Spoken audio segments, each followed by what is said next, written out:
नमस्कार साथियों, स्वागत है आपका power point coaching classes Sikar Rajasthan में। दोस्तों, इस वीडियो के अंदर हम बात करेंगे राजस्थान की नदियां व जिलों से संबंधित महत्वपूर्ण प्रश्न जो पिछली प्रतियोगी परीक्षाओं के अंदर पूछे गए हैं। दोस्तों, राजस्थान की नदियां व जिलों से संबंधित ये पार्ट 2 है। इससे पहले हमने एक पार्ट ऑलरेडी इसी पावर पॉइंट कोचिंग क्लासेज के यूट्यूब चैनल के ऊपर अपलोड कर दिया है।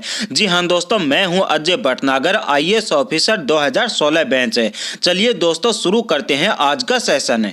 आज का पहला प्रश्न है, रणकपुर जैन मंदिर किस नदी के तट पर स्थित है। यानी आपको बताना है कि रणकपुर का जैन मंदिर राजस्थान के अंदर किस नदी के किनारे पर स्थित है। तो इसके अंदर आपको 4 ऑप्शन दिए गए हैं, जिसमें सी ऑप्शन सही है। मथाई नदी के किनारे पर राजस्थान के अंदर पाली के अंदर रणकपुर जैन मंदिर स्थित है। दोस्तों, इसके अंदर 4 ऑप्शन दिए, माही, गंभीरी, मथाई और बेड़च। एक एक करके चारों नदियों के बारे में विस्तार से जानेंगे। पहले बात करते हैं रणकपुर के मंदिर के बारे में। तो सन 1439 ईस्वी के अंदर निर्मित रणकपुर जैन मंदिर पाली जिले के अंदर स्थित है और मंदिर का उत्कृष्ट वास्तुशिल्प कुंभकालीन यानी महाराणा कुंभा के समय का शिल्प कला का एक अद्भुत नमूना है। दोस्तों, अब बात करते हैं माही नदी के बारे में। माही नदी का उद्गम स्थान है वो मध्य प्रदेश की विंध्याचल की पहाड़ियां हैं और इसे बागड़ व कांठल की गंगा के नाम से भी जाना जाता है। माही नदी को राजस्थान की सावर्ण रेखा भी कहते हैं और यह नदी एकमात्र ऐसी नदी है राजस्थान की जो कर्क रेखा को 2 बार काटती है, यानी 2 बार कर्क रेखा को पार करती है। दोस्तों, अगर आपको माही नदी के बारे में विस्तार से जानना है तो आप पार्ट 1 देखिए, जिनके अंदर माही नदी के बारे में विस्तार से चर्चा की गई है।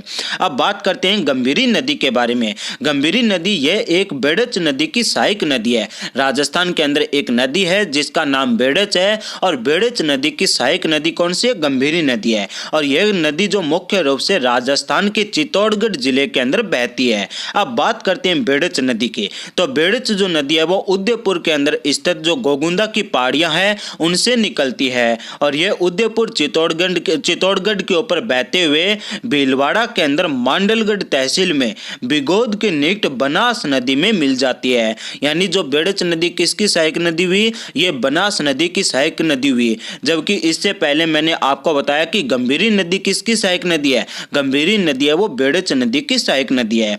अब बात करते हैं कि जिस स्थान पर बनास नदी के अंदर बेड़च नदी मिलती है उसी स्थान के ऊपर मैनाल नदी भी इसके अंदर मिलती है। यानी कुल मिलाकर कहें कि 3 नदियां एक साथ मिलती है, इसलिए इनके संगम को क्या कहते हैं? इनके संगम को त्रिवेणी कहते हैं।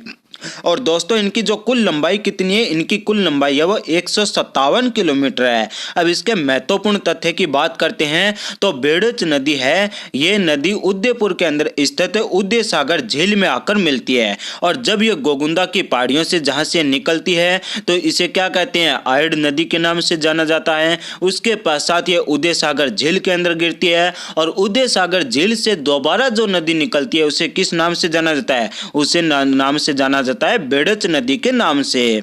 आपको बता दें दोस्तों कि जो चित्तौड़गढ़ जिले के अंदर बहने वाली गंभीरी नदी है वो और गुजरी और ओराई नदी यानी 3 नदियां इनकी सहायक नदी है।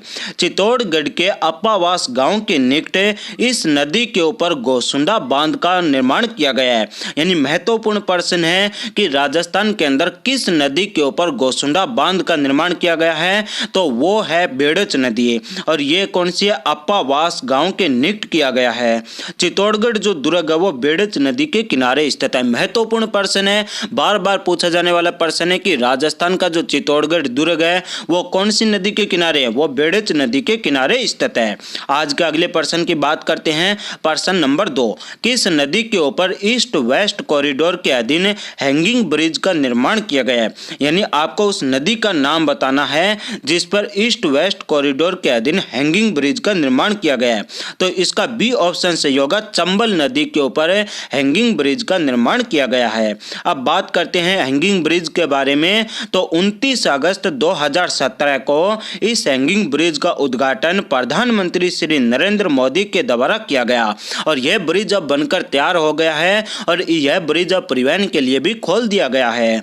अब एक एक करके इसके चारों ऑप्शन के बारे में जानते हैं। पहला विकल्प है बनास नदी। बनास नदी को दूसरे किस नाम से जाना जाता है? वन की आशा के नाम से बनास नदी को जाना जाता है। बनास नदी का उद्गम स्थान कहाँ है? तो उद्गम स्थान राजस्थान के राजसमंद जिले में कुंभलगढ़ के निकट खमनौर की पहाड़ियां बनास नदी का उद्गम स्थान है।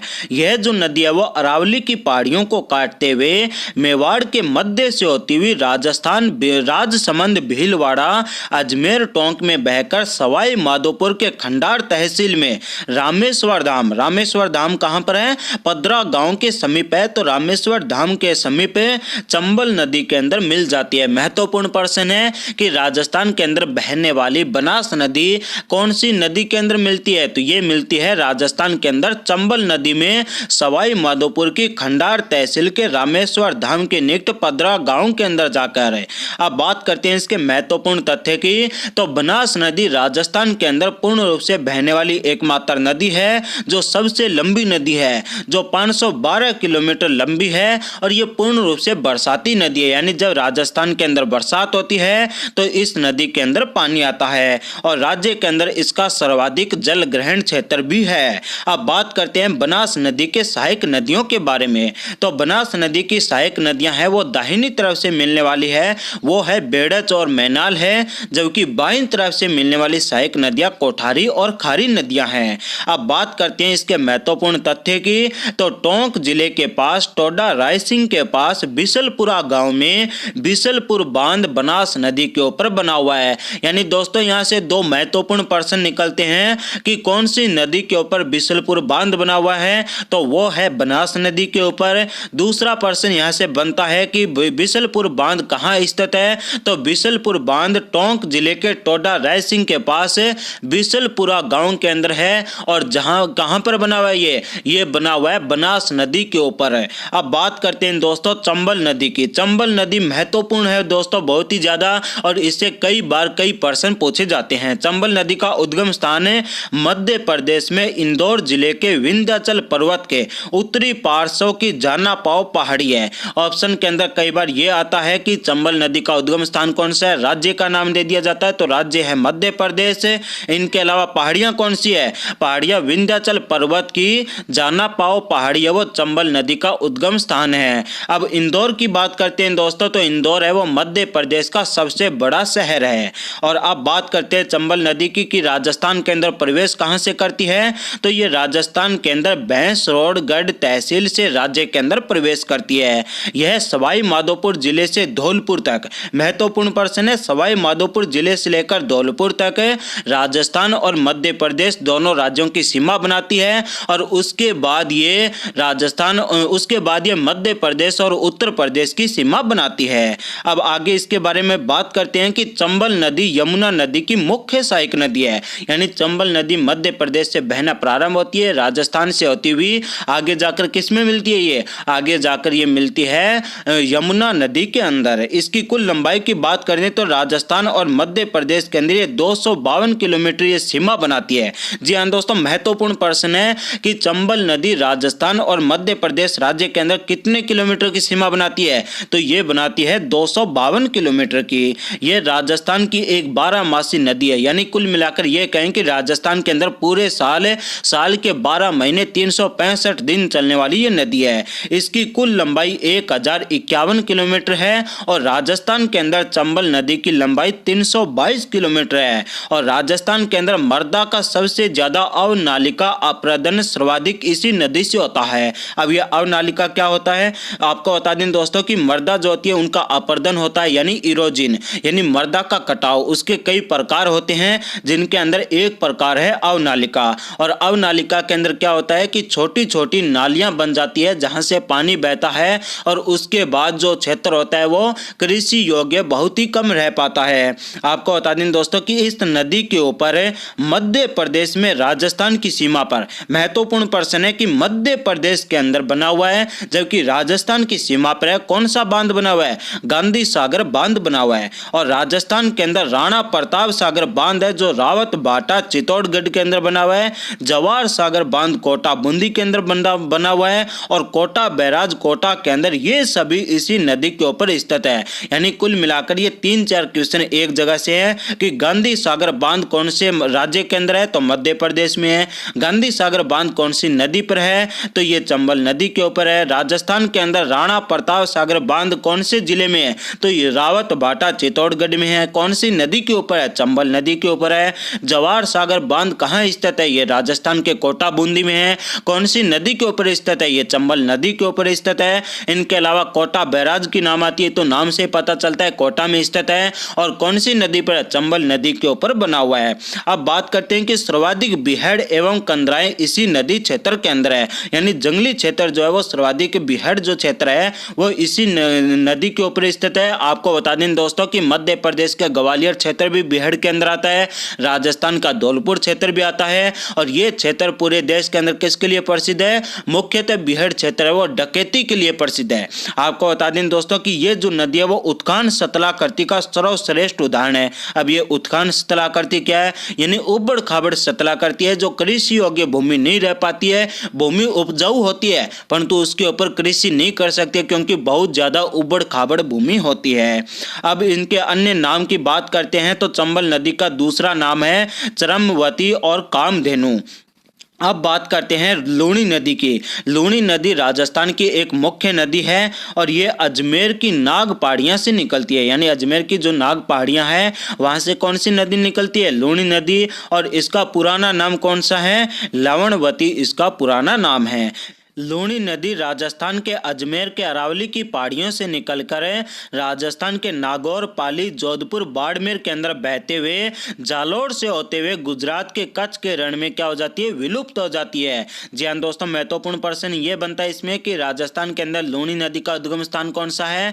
तो अजमेर की नाग पहाड़ियाँ राजस्थान के अंदर लूणी नदी का उद्गम स्थान है। इसकी लंबाई कुल 495 किलोमीटर है और ये एक बरसाती नदी है, यानी जब बरसात होती है तब चलती है, अन्यथा ये नदी सूख जाती है। इस नदी का जो जल है वो बालोतरा बाड़मेर तक मीठा होता है, उसके बाद जो नमक के कण मिलने के कारण खारा हो जाता है। अब नमक के कण कहां से मिलते हैं कि राजस्थान जो पश्चिमी राजस्थान है वहां की मृदा है उनके अंदर नमक के कण पाए जाते हैं और वो मिलने के कारण ये बाड़मेर के बालोतरा के बाद इसका पानी खारा हो जाता है। लूणी नदी के बहाव क्षेत्र को जालोर के अंदर नेड़ा या रेल के नाम से भी जाना जाता है।